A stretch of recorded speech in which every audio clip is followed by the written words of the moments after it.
பொதிகை மலையில் பிறந்து அகத்தியர் திருவாய் மலர்ந்து அகம்புறம் என பிரிந்து இயலிசை நாடகம் என முக்கணியாய் கனிந்து தொல்காப்பியத்தால் நிறைந்து வள்ளுவர் வாக்கினில் பிறந்து அவ்வை வாய்மொழி தவழ்ந்து இன்றும் இளமையென திகழும் என் அன்னை தமிழை வாய் மணக்க பேசி மகிழ்ந்து இதோ உங்கள் முன் நிற்கின்றேன் தலை நிமிர்ந்து.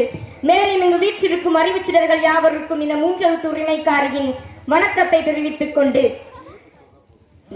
அறிவை தேடி ஓடுங்கள், நாளைய வரலாறு உங்கள் நிழலாய் தேடி ஓடி வரும் என்று உரைத்த அனைவராலும் அரசியல் சட்டத்தின் தந்தை என்று அழைக்கப்படும் அண்ணல் அம்பேத்கர் பற்றி சற்று பார்ப்போம். அறிவர் அம்பேத்கர் அவர்கள் ஒடுக்கப்பட்டோருக்காக எழுத்துகளால் கோர்க்கப்பட்ட தாரக மந்திரம் கற்பி ஒன்று சேர் புரட்சி செய். ஆம், அரசியலமைப்பு சட்டத்தில் அழிக்க முடியாத கையெழுத்து அண்ணல் அம்பேத்கர் அவர்கள். வெற்று உடம்பிற்கு ஆடை கேட்ட கூட்டத்திற்கெல்லாம் வெற்றி பாதையை தந்த அறிவு சுடர். குடிக்க தண்ணீர் கேட்ட கரங்களுக்கெல்லாம் குன்றாத கல்வி எனும் ஆயுதத்தை வாரி வழங்கிய வள்ளல் நம் அண்ணல் அம்பேத்கர் அவர்கள். புத்தகம் எனும் காட்டிற்குள் புகழ்ந்து புறப்பட்ட புரட்சி புயலின் புன்னகை உருவம் அண்ணல் அம்பேத்கர் அவர்கள் அடுக்கப்பட்ட நூல்களே. ஆம், சிம்மாசனம் ஏற வேண்டும் என்பதற்காக அறிவால் ஆட்சி நடத்திய அண்ணல் அம்பேத்கர் அவர்கள் ஒரு சமூகத்தின் வளர்ச்சியை அச்சமூக பெண்களின் முன்னேற்றத்தை கண்டு அளவிட முடியும் என்று அறிவுறுத்தியவர் நம் அறிவு சுடர் ஐயா அவர்கள். உங்களை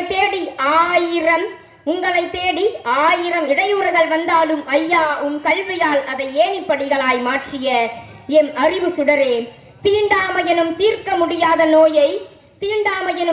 முடியாத நோயை சட்டப்பிரிவு எனும் மருந்தால் ஒடுக்கப்பட்ட மக்களின் முதுகெலும்பில் தன்னம்பிக்கையை ஊசியால் ஏற்றிய என் சமூக நல மருத்துவரே, என் அன்பு சகோதர சகோதரிகளே, இறுதியாக இளைஞர் சமுதாயத்திற்காக ஒரு சில வரிகள் இதோ. உங்களால் முடியும் என்று நீங்கள் நினைத்துவிட்டால் உங்களை வீழ்த்த யாராலும் முடியாது. தோல்வி என்பது முடிவு அல்ல, அது ஒரு புதிய